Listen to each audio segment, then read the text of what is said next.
ওয়া ইয়াখলুকুকুম মা লা তা'লামুন। কুরআনুল কারীমে আছে আল্লাহ তাআলা বলেন ওয়াল খাইলা ওয়াল বিগালা ওয়াল হামিরা লিতারকাবুহা ওয়া জিনা।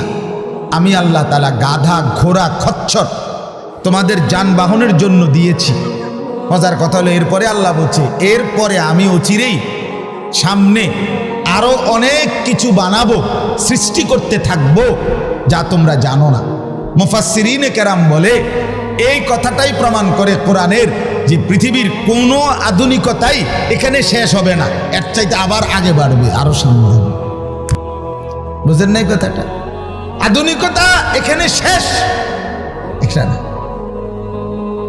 এখানে শেষ, বরঞ্চ ইসরাফিলের ফু পর্যন্ত উৎকর্ষ আধুনিকতা বাড়বে, আরো আসবে, আরো আসবে, আরো আসবে। আর কি হইতে পারে?